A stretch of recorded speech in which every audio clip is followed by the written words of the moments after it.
Vamos lá, primeiro livro de Reis, capítulo 19, versículo 11.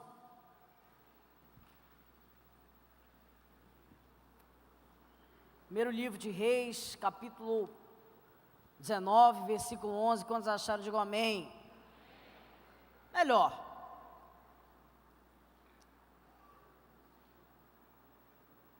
Não vai para 11. Primeiro Reis, 19, 11. Quantos acharam, digam amém. Quantos não acharam, falam ainda não, pastor. Vamos lá. A palavra de Deus diz assim: o Senhor lhes disse: sai e fique no monte na presença do Senhor, pois o Senhor vai passar. Diga assim: pois o Senhor vai passar. Então veio um vento fortíssimo que separou os montes e esmigalhou as rochas diante do Senhor. Mas o Senhor não estava no vento. Depois do vento houve um terremoto. Mas o Senhor não estava no terremoto. Depois do terremoto houve um fogo, mas o Senhor não estava nele. E depois do fogo houve um murmúrio de uma brisa suave. E quando Elias ouviu, puxou a capa para cobrir o rosto e saiu e ficou na entrada da caverna. E uma voz lhe perguntou: o que fazes aqui, Elias? E ele respondeu: eu tenho sido muito zeloso diante do Senhor, o Deus de Israel, e os israelitas rejeitaram a sua aliança, quebraram seus altares e mataram seus profetas à espada, e eu sou o único que sobrou, e agora também estão procurando me matar. Diga amém. Coloca a mão no coração. Senhor, no nome de Jesus, nós lemos a Tua palavra, e sabemos que ela é graça, vida, revelação, que o Senhor dá para todos os homens. Que essa noite, Pai, possa ser uma noite onde o Senhor venha falar conosco. Que essa noite possa ser uma noite de revelação da Tua graça, de revelação da Tua existência em nós. Pai, vem falar conosco, em nome de Jesus. Amém e amém. Gente, eu queria hoje falar para vocês sobre a caverna e suas provas. Diga aí para o seu irmão: a caverna e suas provas. Porque é possível alguém passar por um certo tipo de tribulação, porque é possível alguém passar por testes que Deus permite que alguém passe, para que esse homem possa ser levado a um outro lugar. Eu tenho plena certeza que algumas pessoas aqui têm pedido a Deus coisas sérias, têm pedido a Deus um casamento feliz. Tem gente que tem pedido a Deus que nunca quer se separar da pessoa amada. Tem gente que está pedindo aqui para Deus sabedoria para abrir um negócio. Tem gente aqui pedindo para Deus autoridade para fazer alguma coisa que não tem conseguido fazer. Nós pedimos várias coisas a Deus. Nós fazemos vários tipos de oração.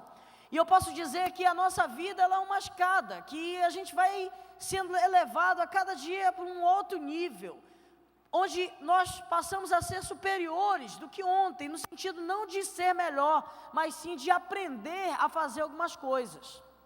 Esse homem que lemos, a história deles, eu posso dizer que é um dos homens mais poderosos da Bíblia. Alguém que foi extremamente usado por Deus para fazer coisas em nome do Senhor que foi maravilhosas.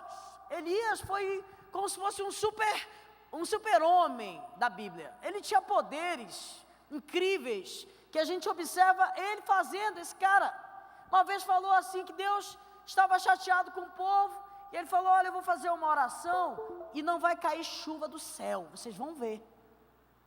E ele orou, e durante 7 anos, não choveu nada, em Samaria. E depois ele falou: olha, eu vou orar, e Deus vai mandar a chuva de novo.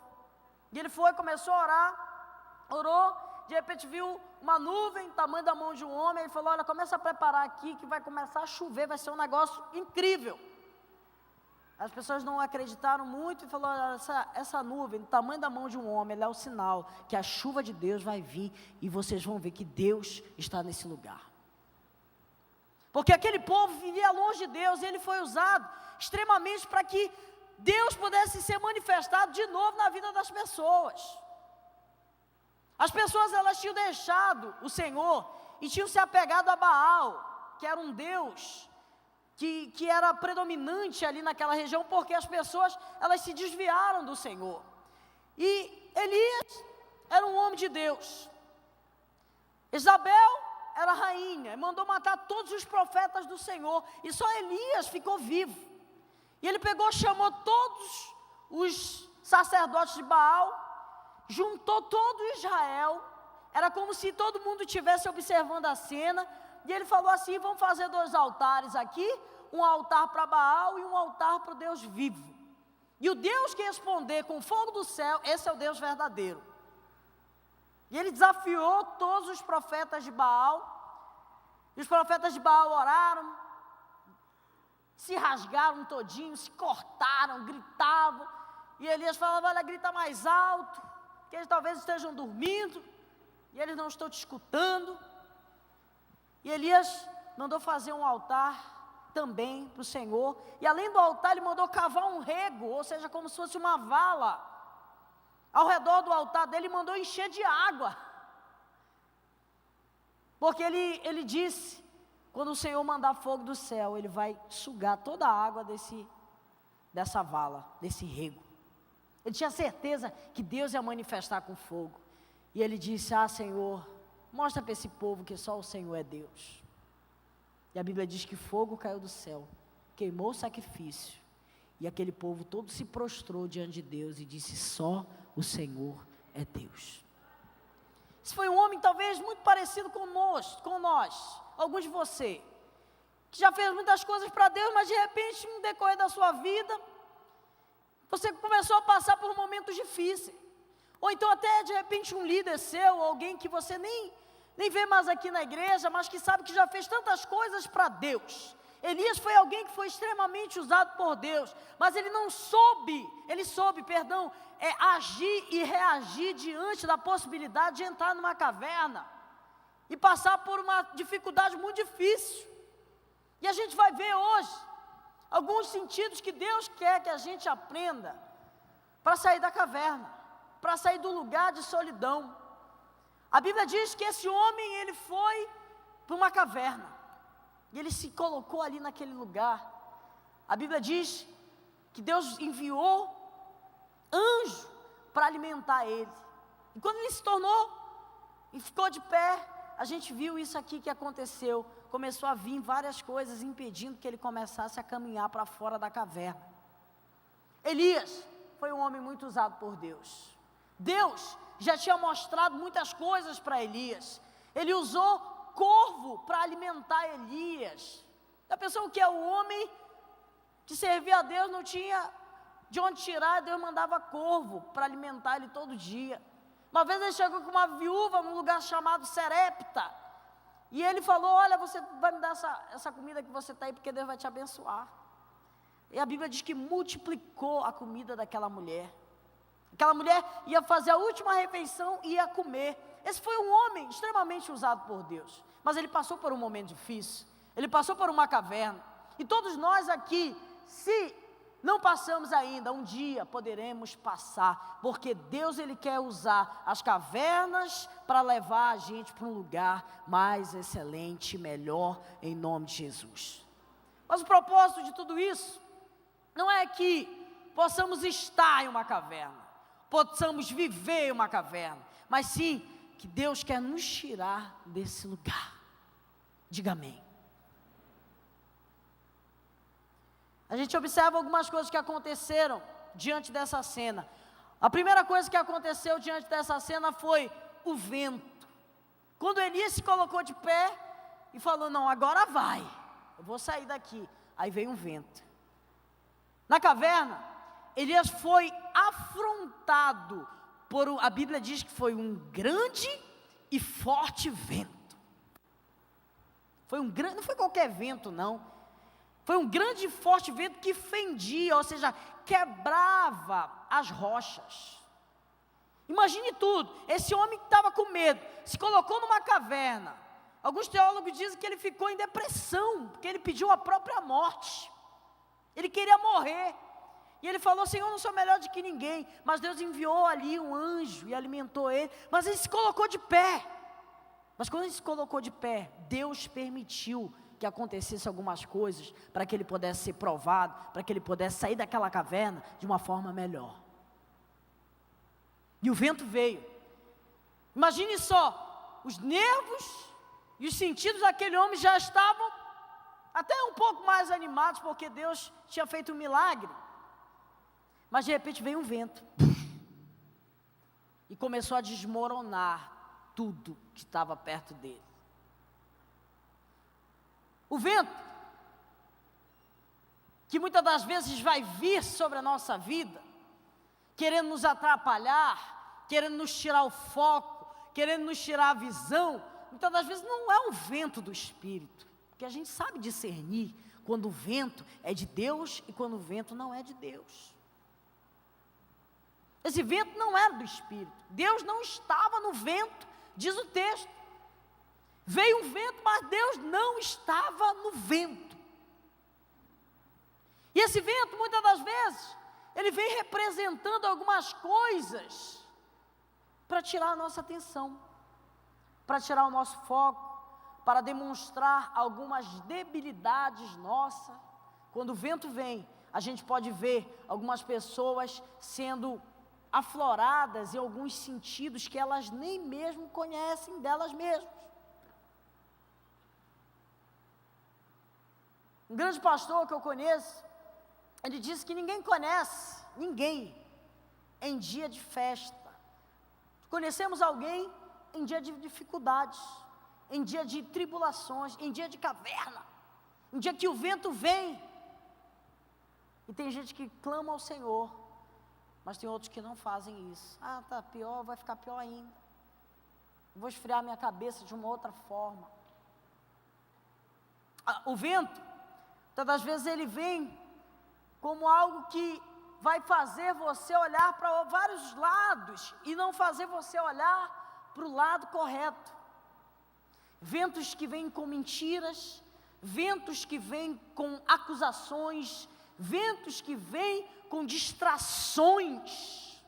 Tem gente que está na caverna, estou aqui na caverna, deixa eu deitar aqui, vou ficar aqui no Face. Sai da caverna, irmão. Já está ruim, eu vou ficar aqui, não pode ficar pior. Sai daí. Deus já te deu uma ordem, sai desse lugar. Tem gente que ainda não ficou nem em pé, para ver o que é que o vento vai bater. Porque sabe que, que se eu ficar em pé, o bicho vai pegar. Eu não vou nem ficar em pé, porque eu já sei que vai bater um vento, o pastor já falou domingo isso. Fique em pé. O vento vai vir, mas o vento não vai te alcançar, em nome de Jesus.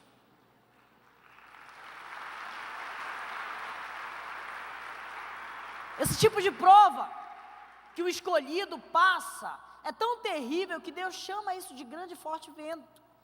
Esses ventos soprando nos nossos ouvidos, na parede da nossa casa, parece que são maiores do que nós mesmos, parece que são mais fortes do que as nossas forças. Esses ventos, eles são como lembranças, são como acusações do passado, são como sentimentos de solidão, esquecimento das grandezas de Deus, ventos grandes, fortes, que tem como objetivo estragar tudo aquilo que Deus já colocou em nós.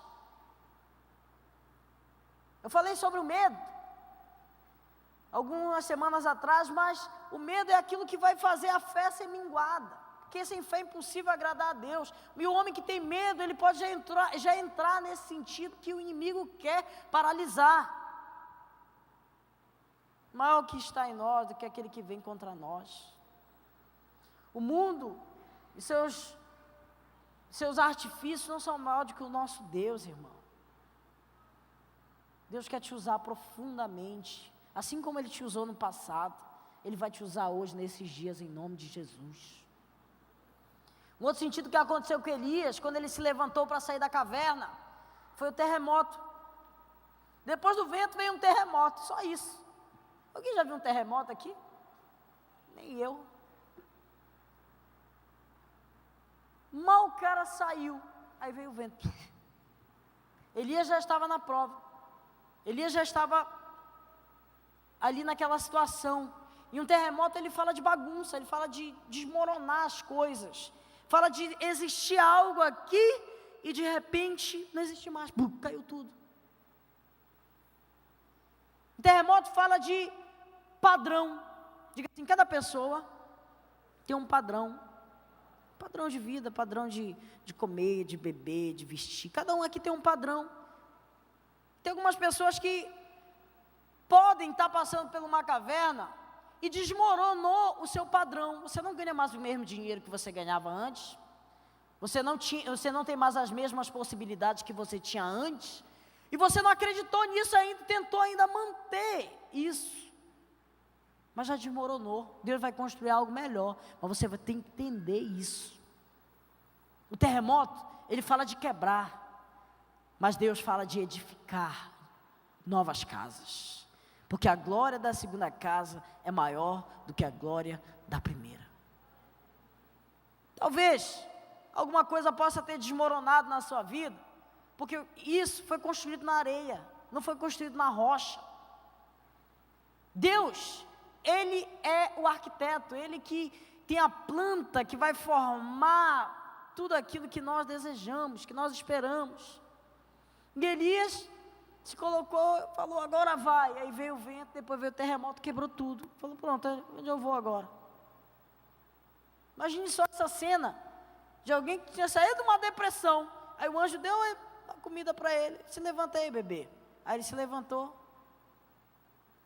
Aí veio o vento. Ai, passou o vento.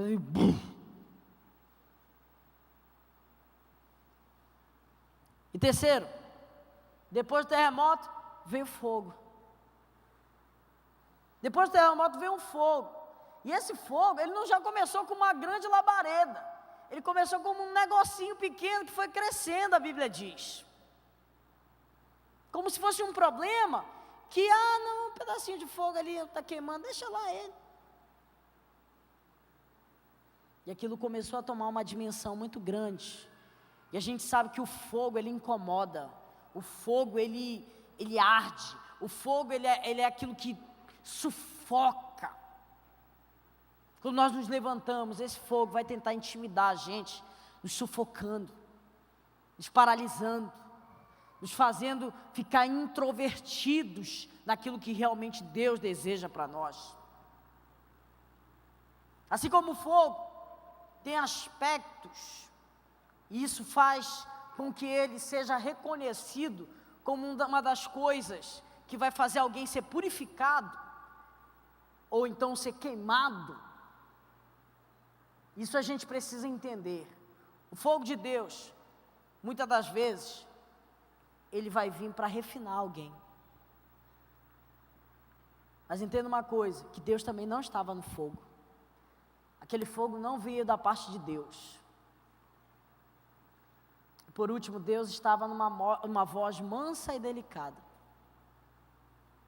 Porque Deus, ele permitiu que algumas coisas acontecessem, porque o melhor dele ainda está por vir. Talvez você pense que por estar acontecendo isso na sua vida, que você tem passado por essas dificuldades, Deus não está com você. Deus está com você sim. Mas Ele quer se manifestar da melhor forma, porque a Bíblia diz que melhor é o final das coisas do que o princípio delas. E quando são aqueles que não conseguem permanecer para receber a coroa de glória? Quantos são aqueles que não esperam receber o melhor de Deus, que não têm confiança no Senhor, que não esperam no Senhor, e por isso não têm a possibilidade de escutar essa voz mansa e suave? O que Deus está querendo dizer hoje para nós aqui, meus irmãos, é que Ele está conosco, e Ele já nos provou de várias formas que Ele está conosco. E não é porque veio alguma coisa até a nossa vida que Ele não está mais conosco. O que Ele quer é aperfeiçoar a nossa vida. alguém que tem uma experiência na sua vida com Deus, sabendo que Deus é com ele, essa pessoa ela passa a ser alguém melhor. Eu posso dizer que Deus já me colocou em vários lugares, mas antes de Ele me colocar nesses lugares, Ele me colocou em lugares difíceis, para que eu pudesse aprender algumas coisas. E eu vou voltar para o que eu comecei. Algumas pessoas têm pedido coisas sérias a Deus, e Deus sabe que a estrutura que a gente tem hoje, talvez não seja a estrutura capaz de suportar aquilo que nós temos pedido a Ele, e por isso Ele vai nos colocar diante da caverna, tirar a gente desse lugar, mas vai permitir que venha um vento, vai permitir que venha o terremoto, vai permitir que venha o fogo, porque Ele quer falar com a sua voz mansa e delicada, dizendo: eu sou contigo. E quando a gente escuta essa voz, a voz de Deus, a gente pode ter certeza que o Senhor é o nosso pastor e nada nos faltará.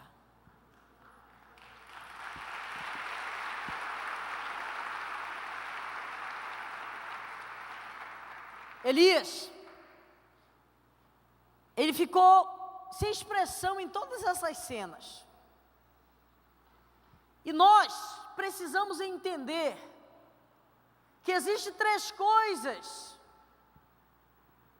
básicas para que a gente possa concluir se estamos numa caverna ou se estamos pagando por algum sentido que a gente fez, porque a Bíblia diz que tudo aquilo que o homem plantar, isso também ele vai colher. Tem gente que está na caverna injustamente. Elias era um cara que só fez o bem e foi para a caverna. Ele ficou com medo, deixou o medo controlar ele, falaram que ia matar ele, só estava ele, se sentiu sozinho, se metendo na caverna. Mas tem gente que fez o mal, que está colhendo, falando: mas eu estou perseverando. Nunca confunda perseverança com desobediência. Tem gente que acha que está sendo perseverante, mas está sendo desobediente, porque Deus já falou para te não fazer isso. E voltando ao que eu ia falar, existem 3 vozes que nós precisamos compreender. Diga-se: a voz do diabo, a voz da nossa alma e a voz de Deus. Se a gente não conseguir discernir qual é a voz em cada momento da nossa vida, a gente vai olhar assim: não, eu não estou entendendo o que está acontecendo. Geralmente, a voz do mal, ela é a mais reconhecida. A gente fica até com medo. Doido, é? Aí amarra, queima, repreende, né? A voz do mal, ela é a mais reconhecida. Mas a voz da nossa alma, ela é muito confundida com a suposta voz de Deus. Deixa eu dar um exemplo para você. Davi estava deitado lá na casa dele, no palácio dele, e ele falou assim: não é certo eu, que sou homem, viver em um palácio e Deus está em tendas. Tive uma ideia: eu vou construir uma casa para Deus. E Davi teve a ideia de fazer o quê? O templo. É uma boa ideia? Quantos concordam aqui? Deus estava lá no deserto, no meio de uma tenda. Ele teve uma ideia boa, cheia de boas intenções. Mas o que Davi escutou não foi a voz de Deus. Davi escutou a voz da sua alma. Ele chamou Natã e falou: Natã, estou com uma ideia bacana aqui, vamos fazer um templo para Deus. Aí Natã falou: gente, fechado, vamos lá. Começaram a arquitetar. Natã foi orar, Deus falou com ele. Deus falou: olha, fala para Davi que eu não mandei Davi fazer templo nenhum. Eu quero que Davi seja conhecido como o grande rei de guerra. Porque as mãos de Davi estão cheias de sangue. Eu não quero que ele faça o templo. O que eu quero que faça é o seu filho. Davi escutou a voz da sua alma. Geralmente a voz da alma, ela é aquela que vem cheia de boas intenções, mas no fundo não é a voz de Deus. O que é a voz de Deus? É a gente ter a plena certeza que o Senhor está conosco, quando a gente espera que haja confirmações daquilo que Ele falou para nós. Como é que Deus fala com alguém? A Bíblia diz que Ele se manifesta através de prodígios, sinais e maravilhas que se manifestam no meio do seu povo. Não existe a possibilidade de alguém, de repente, ter uma ideia boa e de repente não orar para ver se isso é a pura vontade de Deus. As pessoas muito bem intencionadas, muito cheias de zelo, elas foram para lugares que Deus não mandou elas irem, elas se deram mal. Eu conheço muitas pessoas hoje que vivem em outros lugares, muito infelizes, porque oraram e oravam a Deus: Senhor, eu quero um bom emprego, mas de repente uma porta de emprego foi aberta num lugar onde não tinha nem igreja. Ele foi para lá, ele realmente ganhou o que ele orou, mas ele estava infeliz, porque ele não conseguia adorar a Deus como ele adorava no lugar que ele estava. Então nós precisamos entender que diante das cavernas, das possibilidades, de tudo aquilo que acontece, nós precisamos discernir o que é a voz de Deus e o que não é a voz de Deus. Eu estava ajudando uma menina uma vez, que ela estava com um problema sério na sua casa, e ela estava muito depressiva mesmo. E chegou uma tia dela, cheia de boas intenções, falou: minha filha, vai para a festa, minha filha, vai se divertir, ela vai ficar melhor lá. Aí ela pegou e foi. Ela veio de lá pior, porque quem está triste, consegue ficar bem numa festa? Aí ela se sentiu melhor, todo mundo está feliz, eu estou triste. Piorou. Deus, Ele não vai isentar ninguém que esteja pedindo coisas sérias para Ele, de passar por provas e cavernas. E toda vez que a gente estiver em um lugar como esse, pode ter certeza que Deus vai mandar um anjo para alimentar a gente. Talvez eu seja esse anjo hoje que esteja alimentando a sua vida para você ficar de pé e sair dessa caverna. Você vai ficar na porta da caverna, mas pode ter certeza que vai vir um vento, vai vir um terremoto, vai vir um fogo, mas depois Deus vai estar na voz mansa que vai dizer: isso aqui que eu quero dizer para você. Fique em pé, em nome de Jesus.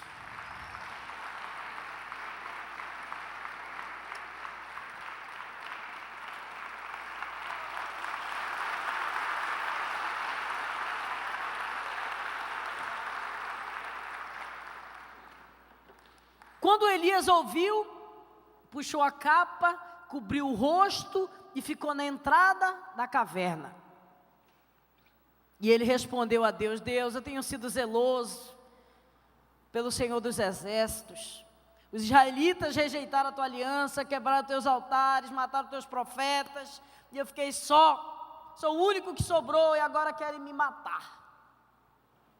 E o Senhor disse: volta pelo caminho de onde você veio e vá para o deserto de Damasco. Deus falou: olha, vai e volta para o caminho de onde tu veio.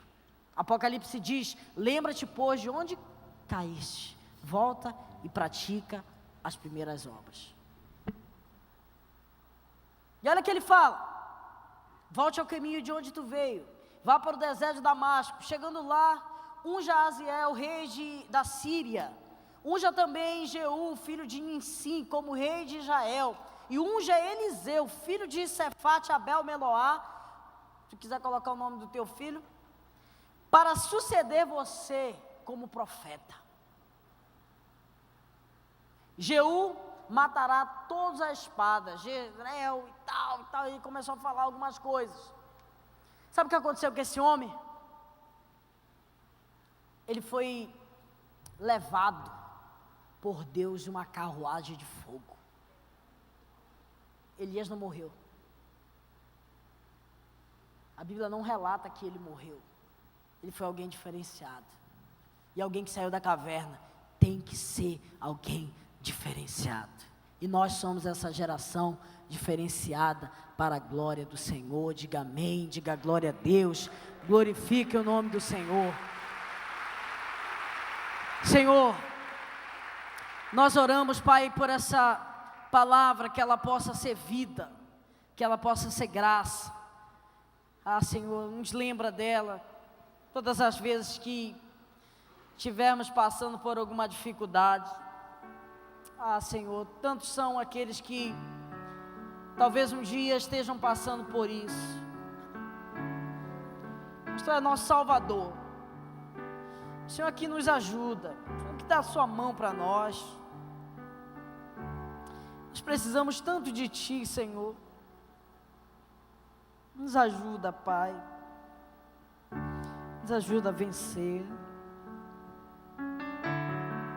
Nos ajuda, Senhor, a quebrar o jugo do opressor que tem dominado a nossa mente, o nosso coração, para ainda permanecer nesse lugar escuro.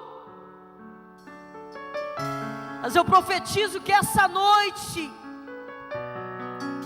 o Senhor está tirando pessoas da caverna, colocando diante da porta, para passar pelas provas, para dizer que existe um Deus poderoso, que opera em tudo e em todos. O nosso Deus, o guarda de Israel que não dorme, o guarda de Israel que vigia como um sentinela, que guarda seus filhos como a pupila dos seus olhos, como a menina dos seus olhos. Nós não merecemos isso, Senhor, mas o Seu amor nos deu isso. Nós não merecemos. Deixa o Espírito Santo ministrar em você. Senhor.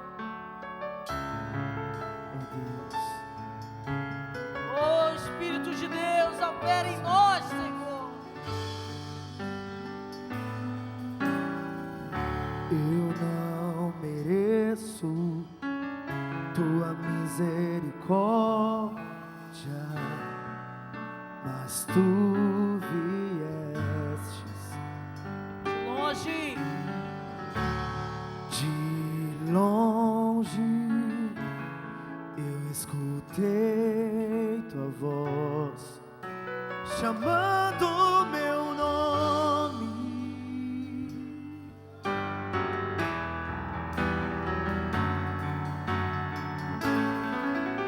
Deixou tudo que tinha para perdoar o mundo pecador.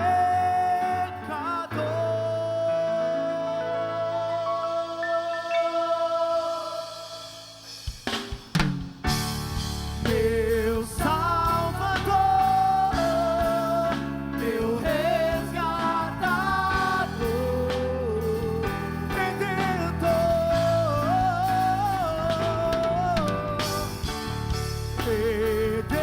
Redentor, livrastes a mim,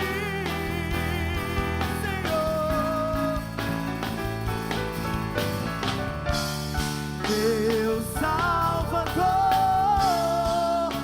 meu resgatador, Redentor,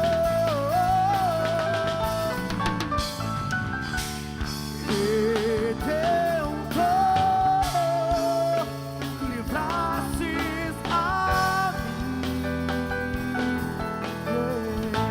Eu me prostro a Teus pés, minha vida Te entrego, Senhor. Me prostro aos Teus pés, minha vida Te... Olha aqui para mim, querido.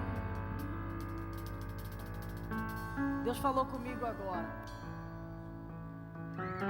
Você vai ser profundamente usado por Deus. Deixa eu ler aqui para você que diz aqui. Depois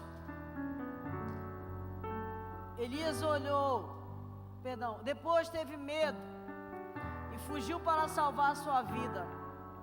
Em Berseba de Judá, ele deixou o seu servo e entrou no deserto, caminho de um dia. Chegou um pé de giesta e assentou-se debaixo dele e orou, pedindo a própria morte. E disse: já tenho bastante, Senhor, tira minha vida, não sou melhor do que meus antepassados. Depois se deitou debaixo de uma árvore e dormiu. De repente, um anjo tocou nele e disse: levante-se e coma. Elias olhou ao redor e ali junto à sua cabeça havia um pão assado sobre uma brasa quente e um jarro de água. E ele comeu, bebeu, deitou de novo. O anjo do Senhor voltou e tocou nele e disse: levante, come, pois a sua viagem será muito longa. Então ele se levantou, comeu, bebeu, e fortalecido pelaquela comida, viajou 40 dias e 40 noites até chegar no Horebe, o monte de Deus, e ali entrou em uma caverna. E depois disso aconteceu o que a gente pregou. Mas entenda que para alguém passar e enfrentar uma caverna, um anjo tem que tocar nele, tem que alimentar ele, tem que dar de beber para ele e insistir com ele. Ele se alimentou, bebeu, voltou a dormir, mas depois o anjo tocou de novo nele, animou ele e disse: levanta, o teu caminho é longo. Estou te dando essa palavra porque você vai usar essa mesma palavra, 1 Reis, capítulo 19, para dar para alguém que hoje está jogado em algum lugar, com fome, sem esperança, pedindo a própria morte. Eu te falo isso pelo Espírito Santo. Tem gente pedindo a própria morte, dizendo: Senhor, tá bom já, eu não sou melhor do que meus antepassados, eu não sou melhor do que ninguém, eu já fiz muita coisa, mas hoje olha como eu estou, jogado num lugar. Você vai ser usado por Deus. Você vai chegar assim: ei, acorda, toma aí, come, toma esse pão que é a palavra, toma essa água que é o Espírito Santo, se levanta, porque ainda tem muita coisa para acontecer, e Deus é conosco. Deus, eu sei que o Senhor vai mostrar alguém nessa semana ainda, para a gente ministrar essa palavra, e a gente vai trazer esse irmão no domingo que vem aqui para esse lugar, porque nós não somos melhores do que ninguém, nós estamos na graça de Deus, e nós precisamos entender que a fé sem obras, ela é morta. Se alguém diz que tem fé e não tem obra, está mentindo. Nós precisamos da salvação, e a salvação, ela é pela graça, mediante a fé e não por obras. Mas que para que a gente possa representar o Senhor, nós precisamos ter obras. E a fé sem obras é morta.